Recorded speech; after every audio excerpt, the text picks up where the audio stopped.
Small in stature, but legendary in courage, Jack Hayes is a captain in the Texas Rangers. Regroup! Fall back! And now he's in the biggest fight of his career so far. Hopelessly outnumbered by Comanche warriors. Let him have it! Hayes and his Rangers have only survived this long thanks to a new weapon. The Colt Patterson revolver. Where's Pete? He's dead. How's the arm, Gillespie? I can still fight. But Cap, they're coming back. We're not out of the woods yet. How's everyone doing on ammunition? Almost out. All of us. Reload if you can. Mount up! Now, Hayes' only hope is a final desperate charge. Charge! And though he doesn't know it, it will change the course of frontier fighting forever.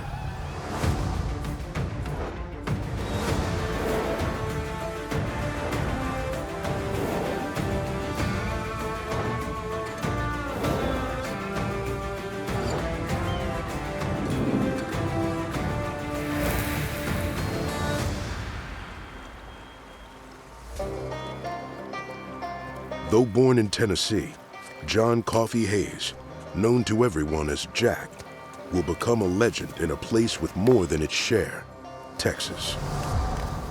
Jack Hayes is a magical name in Texas. It's a name that ranks along with Davy Crockett, Jim Bowie, Sam Houston, a name that's forever associated with the Texas Rangers. Jack Hayes establishes a tradition of service and sacrifice and leadership.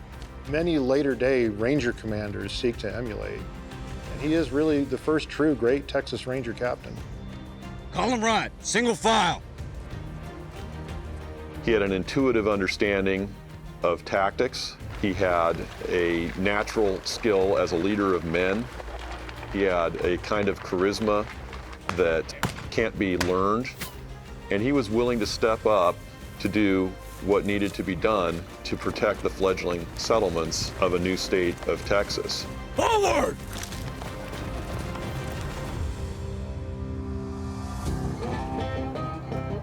While many young men of his generation head to the Rocky Mountain West to hunt and trap, Jack Hayes has other plans. Hayes arrives in Texas just after the Battle of the Alamo. The Texas Revolution is coming to a close, and the former Mexican state is now a brand new republic. Young Hayes had arrived in Nacogdoches, which at that time was a wild town. It was the gateway to Texas, and all kinds of rough characters were flooding in. I tell you, boys, they chased me plumb over half of Louisiana. I bet that sheriff's still wondering if he'll ever see that horse again. Coffee, please. Yes, sir. He said, coffee, coffee, please. Coffee, please. One of those rough characters sees in young Jack Hayes an easy target. What you got there? Too good for Donnelly's rot gut? No, just a bit early in the day for me is all. If bullies have a thing in common is they look for human weakness, and they might see a smaller person and just assume that that's somebody that you can sort of pick on. That's a very dangerous sort of thing to do because you never know who you're dealing with. Can't be bothered to look me in the eye, can ya? Boy, you need to learn a thing or two about respect.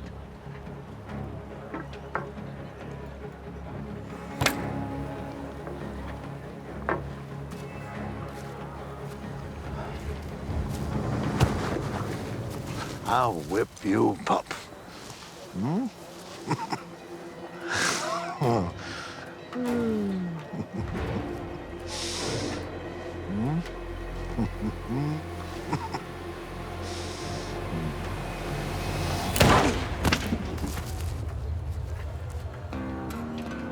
Jack Hayes beats him to the draw and shoots him dead.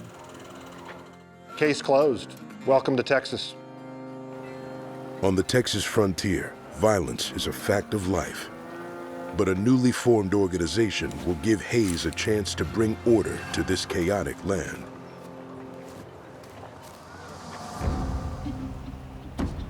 Texas, by the time it gains its independence in 1836, still isn't the nirvana that they hoped it would be. There's still a lot of pressures from Mexico. There's a lot of pressure from the Comanche. So you need someone to protect you, and that someone becomes the Texas Rangers. Excuse me. You Deef? It's what they call me. You're gonna have to speak up. I'm hard of hearing. I'm John Coffee Hayes. Most folks call me Jack. I've been told if I'm looking to serve, I ought to see you.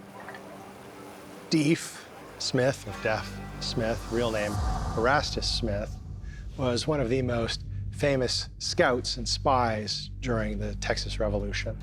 Despite having lost his hearing as a child, he established himself as a revered figure in Texas, an example to younger men like Hayes. You want to be a ranger, huh? Well, you look able enough, but it's hard duty, son. I can handle it. I can handle it. I'm ready. If you say so. Pay ain't much. You keep your belly full. You supply your own horse and shooting iron. Is that a problem? No, sir. Private, fetch me my book. We got a man who thinks he's signing on for Texas. Now, I ain't gonna lie. Not a matter of if you get into a scrap, but when. When that time comes, you cannot hesitate.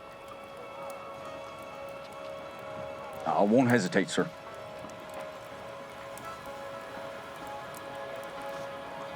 Hayes, was it?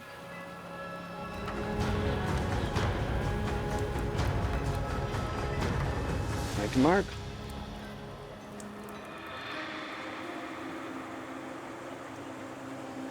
The newly minted Texas Ranger quickly gets a crash course in all aspects of his new position. In the new republic, land surveying is one of their most important jobs. With the rapid influx of new Americans, you needed surveyors to come in and survey and map the land, to establish property boundaries, and to facilitate legal land ownership. But not everyone in Texas believes the land is up for grabs. Frontier Texans are caught between two powerful opponents: Mexico, which seeks to reclaim Texas, and the Comanche, who dominate a massive territory that stretches from the southern plains all the way to northern Mexico.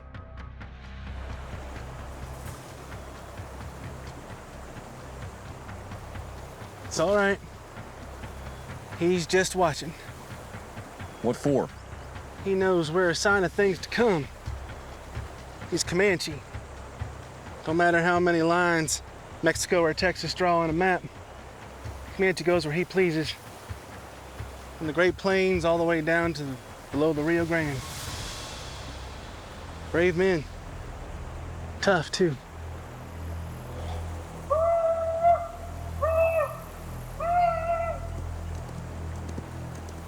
Think there's more?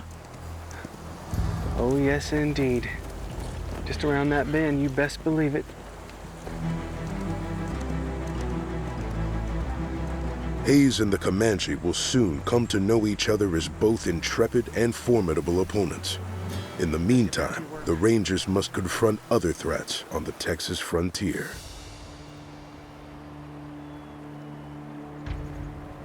Jack Hayes and his ranger companies, they face a number of things out in the field. Horse thieves, cattle thieves, bandits. After Texas establishes its independence, it's the Mexican government itself, sometimes allied with bandits, who participates in these raids to try to disrupt the emerging Texas economy or to reassert territorial claims north of this new and still admittedly fuzzy border. Watch him. You're okay now.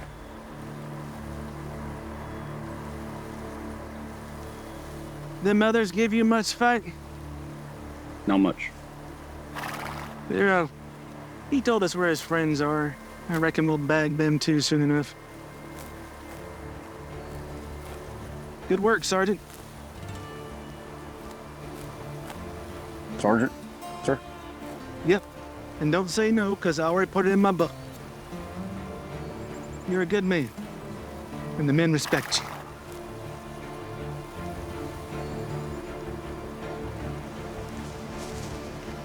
Keep your powder dry, Jack Hayes. During his first years with the Rangers, Hayes establishes a reputation as a skilled fighter and a dedicated leader in the making.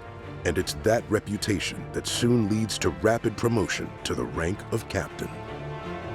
Hayes set himself apart very early on as a leader in that. He was willing to go that extra mile to pursue at all costs.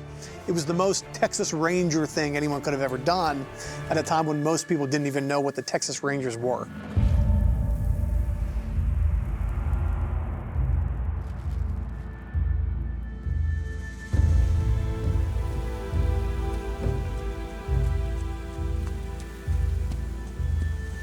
By the early 1840s, hostility between Texans and Comanches has only continued to rise.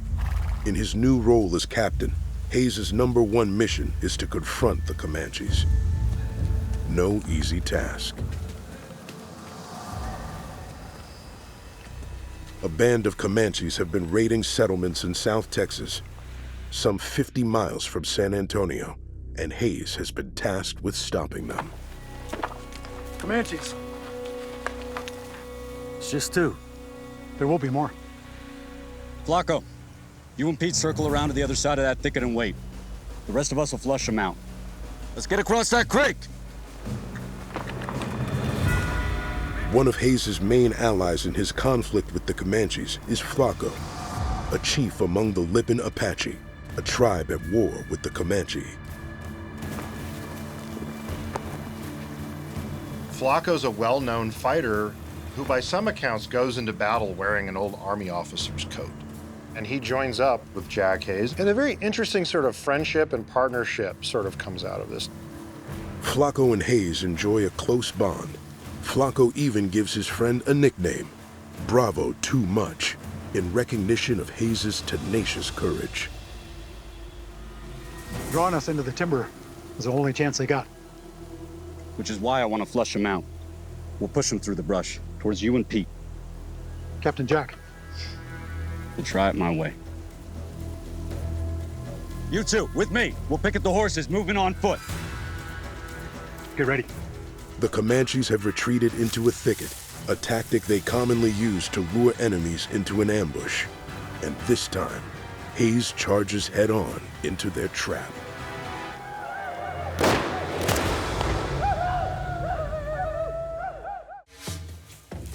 Texas Ranger Captain Jack Hayes has led a headlong charge against a group of Comanche warriors. He had no fear. He would charge into encampments, into thickets, into numerically superior foes without a hesitation. But against a foe like the Comanche, boldness comes at a cost. Fall back! Get more horses! Let's be! Help me with Chase! Hayes isn't going to leave a man behind. But while he tries to rescue one ranger, the Comanches wound another. Stay low! I'll get you both out. Against overwhelming odds, Captain Hayes now has 2 men to save. It becomes an iconic scene in Texas history. With 2 men wounded in the thicket, Hayes will flee from the trees. And rather than staying there, he grabs another weapon. Hayes retrieves a double-barrel shotgun. Most pioneers and frontiersmen, they like a rifle. They like having that distance and that range and that accuracy. But at close range, a double-barrel shotgun with a heavy charge of powder and shot is absolutely devastating. While Hayes rushes back into the fray, the rest of his men, including the Lipan Apache chief Flaco, grow increasingly worried about their captain. Something's wrong. Captain said to wait.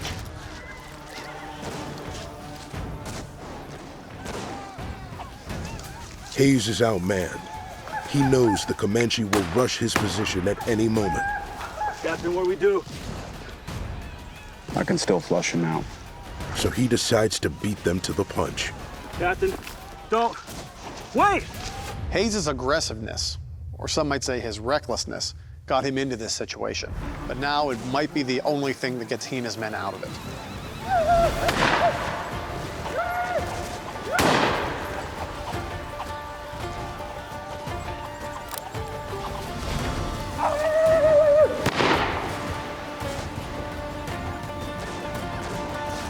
For Flaco, the waiting has become too much to bear. Jack's in trouble. Flaco, where are you going? Flaco and Hayes have a real bond. And even though Hayes told him to wait and hold back, Flaco knows that his captain needs him.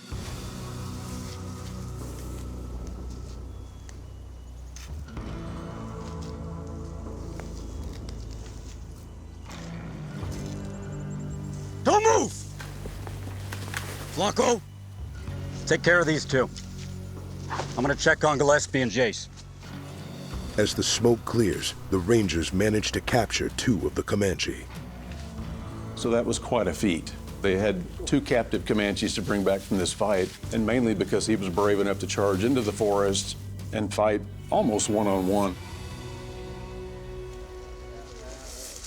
How's the leg, Gillespie? Hurts, Captain. I'll be fine to ride tomorrow.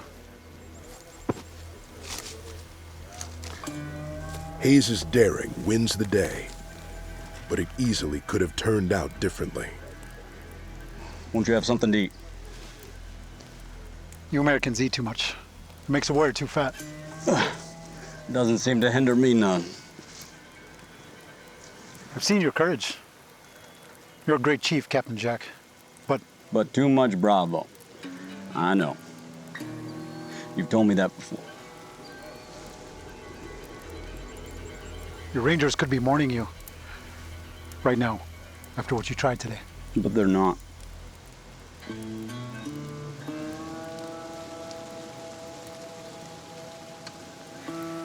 Will you raise a family someday? The notion's crossed my mind. Haven't let it linger. I'm sure some here, even those we killed today, all have had such dreams. But I'm sure you prefer to die with honor on the battlefield. It's not about the glory for me. I just want 10. Maybe that's why I get so impatient. You should fight smarter if you want it to end. And if you want to live long enough to raise a family. If not for that, fight smarter for them.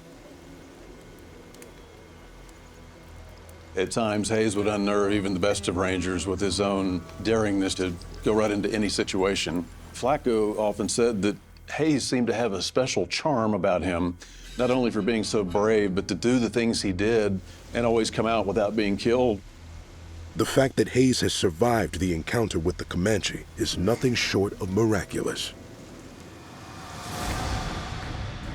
The Comanche were amongst the most formidable warriors, really, in human history.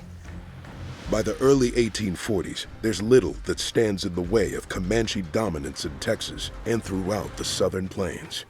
Every male, from the time they could walk, learned how to ride a horse. It gave us mobility. In battle, it gave us the ability to attack and then run, hit and run.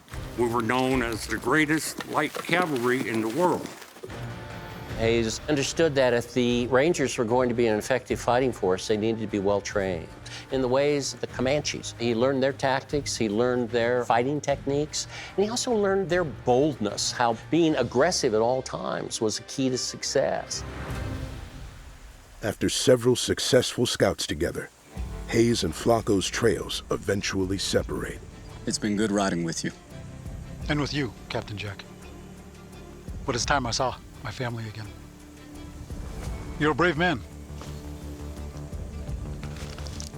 Remember what I told you. I'll be seeing you, my friend. Safe travels, Flaco. Flaco knows that on the frontier, time is precious.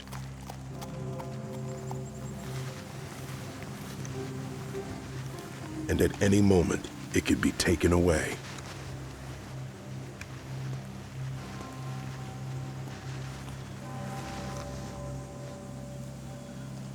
Flaco? Flaco was murdered near San Antonio in 1842, and the circumstances of his death are mysterious. The killer or killers were never brought to justice. One of the great tragedies of Hayes' life was the death of Flaco. This was a terrible blow to him. According to one account, when Hayes discovers Flaco's body, he's identified by this blue Army officer's coat that he liked to wear, that he sort of took a lot of pride in. Unfortunately for Hayes and anyone that knew Flaco, that death goes unsolved and unavenged.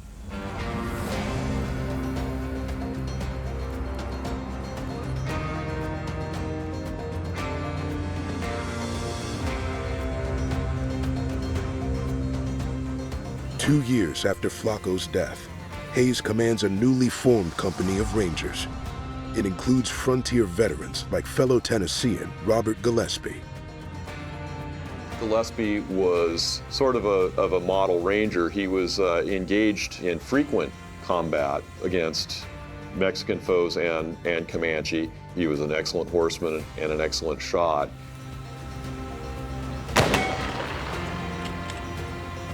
Nailed it. Dead center. Thanks, Captain. Not bad, friend. As long as your opponent holds conveniently still, you'll be quite formidable. Hayes is also joined by a well-educated native of Maryland named Samuel Hamilton Walker. He's the same age as Jack Hayes. According to some accounts, he's fought in some of the early wars between the United States Army and tribes in the American South. We might even consider him something of a soldier of fortune. Walker just escaped a Mexican prison. Came right here. We're lucky to have him. He's one of us. Hayes' men also receive a new weapon, a gun that will change the American frontier forever, the Colt revolver. All right, I want each of you to get acquainted with a new sidearm. Colt, just like yours, Captain. Texas Navy didn't have much use for him. We do. The Colt Patterson held 5 rounds, and although it was primitive by modern standards, it was an absolute game changer in the West. The Rangers will soon have a chance to put their new weapons to use. On June 1st, 1844, Hayes and his Rangers leave San Antonio on a mission to scout the Texas Hill Country near the Pedernales River, on the lookout for a massive war party of Comanche and Kiowa raiders. They're scouting out near the Llano and the Pedernales Rivers, not too far from present-day Fredericksburg. This is rugged hill country, pretty dry, creek beds, rolling hills, rough, rocky terrain.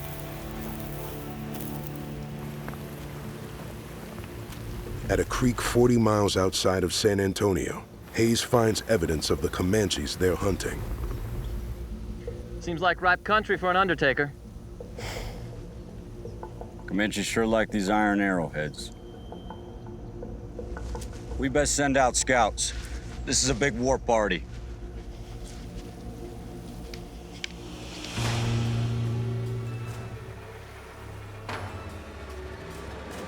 But soon, they learn that the Comanches have been hunting them.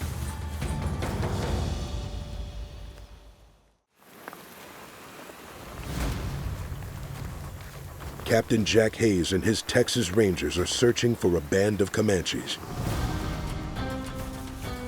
But the Comanches have found them first.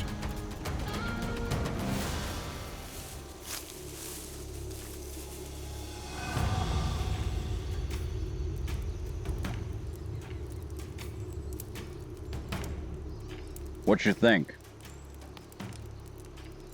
Oh, well, I think Mr. Colt could make a fortune if he made these to shoot 6 shots instead of just 5. Captain! Captain! We got a problem. Comanche, on the warpath. Kiowa, too. Saddle up. Prepare to fight. One of the Rangers spots Comanches on the prairie beyond them. They give the alert to Captain Hayes, who tells his men, let's get ready.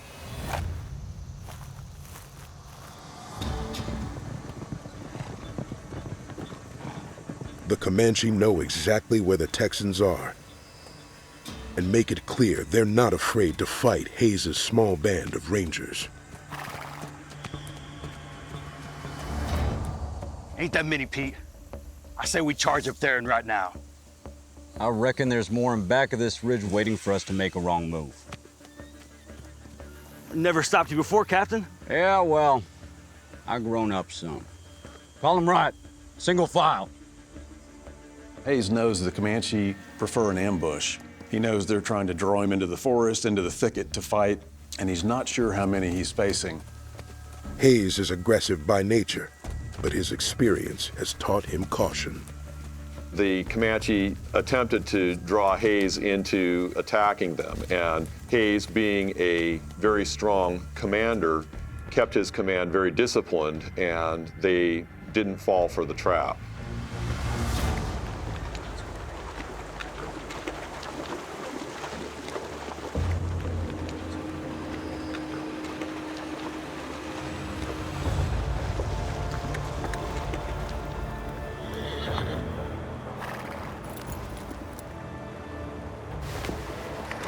Not yet.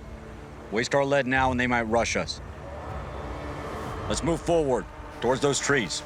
Go! After failing to lure the Rangers out with decoys, the Comanches reveal their full force.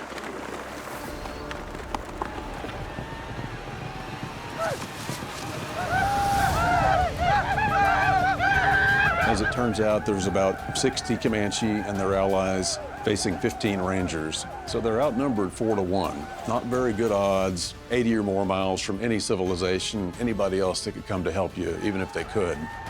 Severely outnumbered, Hayes knows his only hope to win the battle is to dictate how it's fought. If we're lucky, we can flank them. Knowing the higher ground gives the Comanches a tactical advantage, Hayes continues to maneuver into a battleground of his own choosing. Rangers! Forward! Up until this point, the Comanches have been taunting the Rangers. They had a certain amount of contempt for the Rangers. They'd been in many fights with the Rangers, and maybe in a case-by-case basis, they recognized them as sort of tough men. But as far as the Comanches were concerned, they were the top dogs. This is a seminal fight between Texans and Comanches. He uses a flanking maneuver. Now, he's got some pretty good tactics there, and he's got a special weapon this day that the Comanches know nothing about. What they do is they get the Comanches flushed out to a point where they can fight, and Hayes and his company engage them with their single-shot rifles. Hey, halt! Halt! Prepare to fire! Aim! Fire!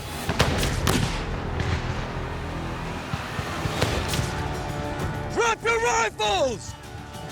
Jack Hayes seemed to have a natural grasp of tactics, of terrain, and how to use a new technology like the Colt Patterson revolver effectively in battle. He was not a trained military man, but it seemed to be a very intuitive thing for him. Charge! Now there is no turning back. Hayes has to put the new revolvers to the test and take the fight to the Comanches.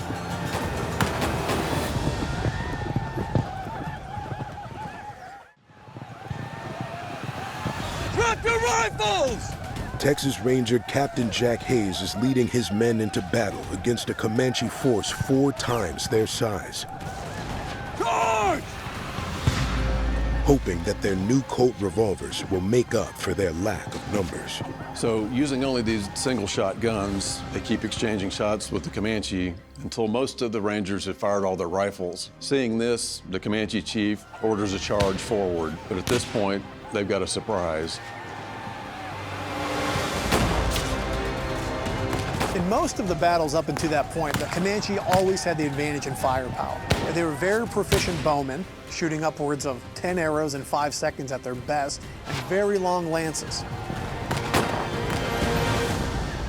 The Comanche strategy at Walker Creek is to goad the Rangers into attacking them, surround them, and finish them off. Regroup! Fall back! The Comanche recover from the initial charge of the Rangers and regroup for their own attack. The The Comanche have a massive force that includes Kiowa, even a few Shoshone. Hayes has got about 15 men, and they've got a good number of these Colt revolvers. Go countercharge. Try to hit us on the flanks. Hayes and his Rangers get to the trees in the better cover, so now they've got to sort of make their stand right where they are. But still, it's 15 men against many dozens of Comanche. But the Comanches totally anticipated the Rangers having single-shot weapons. They never anticipated these men being armed with upwards of 20 shots apiece.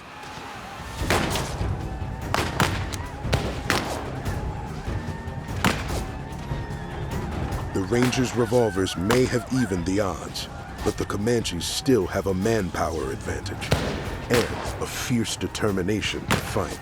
It would be accurate to describe the fighting as a kind of a scrum. They're swirling around. Some are on horseback. Some have been either knocked off their horses or deliberately dismounted.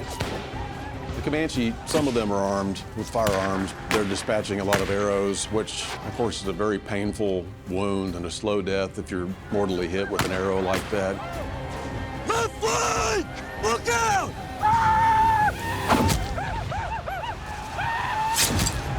Pete! Among the casualties is Texas Ranger Peter IV.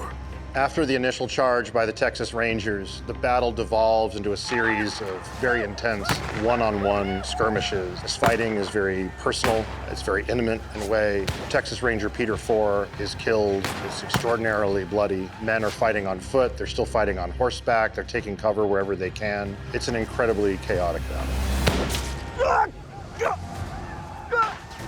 When you get into combat like that, there's three things that help you survive. One, your training. The other thing is your adrenaline. You have a sort of a disregard if you get hurt or not.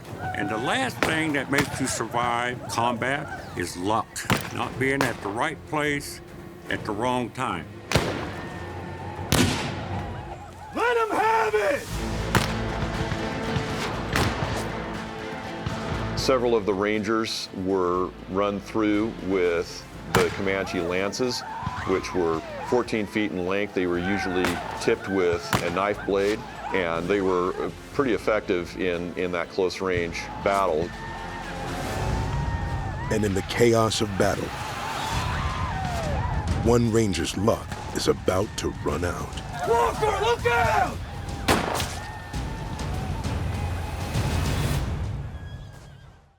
Let him have it! Captain Jack Hayes' Texas Rangers are locked in combat with a larger force of Comanche warriors. And Ranger Sam Walker is about to be blindsided by the enemy. Walker, look out! Sam! Ah!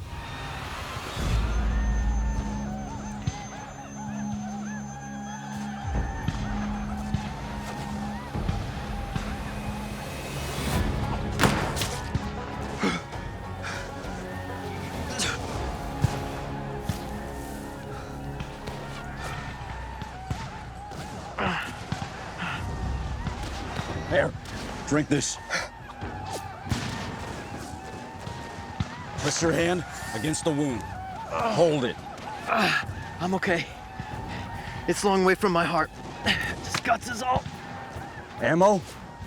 I can reload. I'm good. You can go on. Good. Plug anyone that comes running up on you. Well done. Walker is safe for now, but the battle is far from over. By this point, some of the Rangers have been hit, one of them fatally, but the Comanches decide to fall back. They've been badly startled by this Colt repeating pistol that the Rangers have. Where's Pete? He's dead. How's the arm, Gillespie? But I can still fight. But Cap, they're coming back. The Comanches are regrouping. You know, Hayes isn't the only one who is recklessly brave. The lead flying at them was at a volume they've never really experienced before, but they believed if they charged the Rangers' position, they could finish them off. We're not out of the woods yet.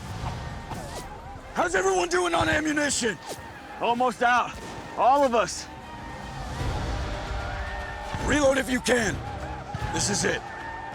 Exhausted, outnumbered, and running out of ammunition, Hayes and his Rangers prepare to confront one final Comanche charge. Anyone that still has a horse, mount up! Give me one more good fight! Move out! Armed with their Colt revolvers, the outnumbered Rangers have stood their ground. But the massive Comanche force still shows no sign of retreat. Let's go! The Comanche rallied. The problem for the Rangers was that they had expended almost all of their ammunition.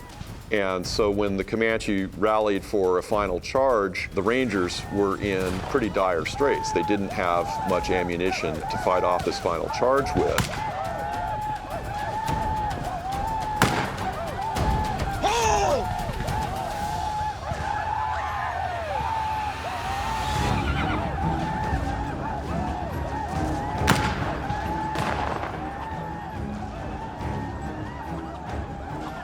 Anyone still have a rifle? I do. Shoot the chief, the one in the middle. Hayes makes a pretty bold choice. He tells one of his men, aim at the leader of the war party, shoot him. I think it's a reflection of Hayes' tactical mastery, that he knew what needed to be done to blunt that last charge. He knew that they were going to be wiped out, and this was kind of a last roll of the dice for them. Now, as the Comanche prepare for another charge, survival may come down to one man and one bullet.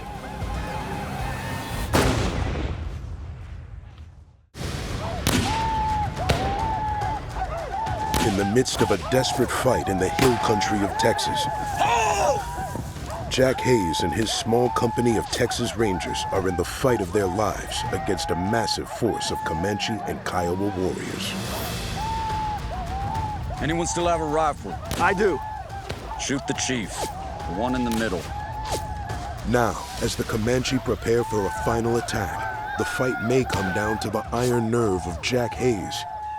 Let me take that shot, Bob. I could do it. Half an arm and I'm still the best shot here. And the steady aim of a Texas Ranger and his single-shot rifle. Hayes told Gillespie to take a shot at the Comanche chief. In Comanche warfare, a lot of the luck and good fortune of a war party was considered to reside in the chief or the war party leader.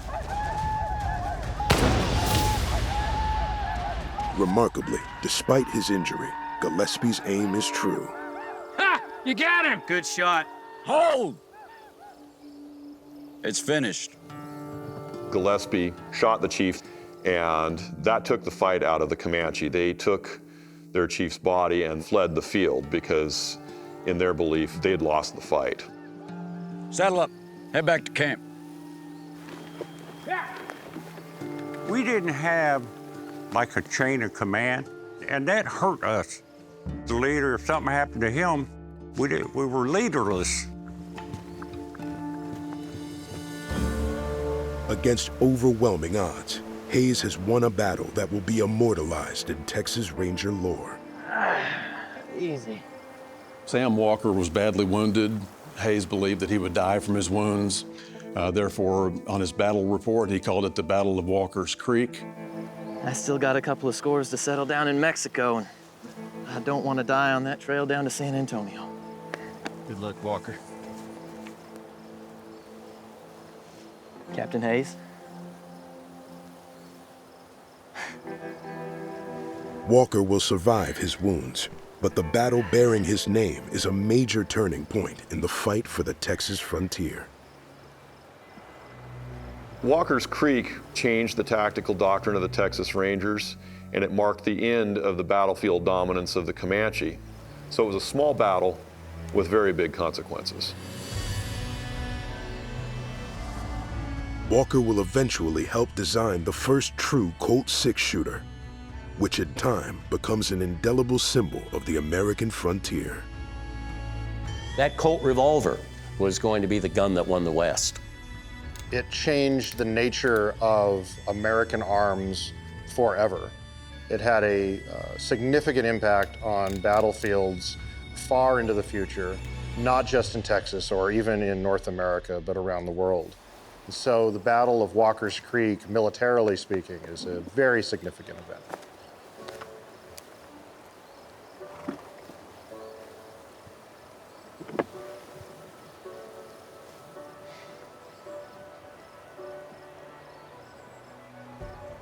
Think they got any fight left in them? Today? No. Tomorrow? You bet. They're a brave lot, ain't they? They sure are. The lavish report that Hayes wrote of the battle, praising his own men and also praising the Comanches, because he really respected them and their incredible bravery. For the Comanche, the coming years will bring tremendous change to their way of life. Still, the warrior tradition will live on, with generations of Comanches serving in the military in both world wars and beyond. One was awarded the Distinguished Service Cross, which is right below the Medal of Honor. And there are 1,994 of us that have served with honor. And out of that 1,994, I would say half of them, or maybe even more, are combat veterans.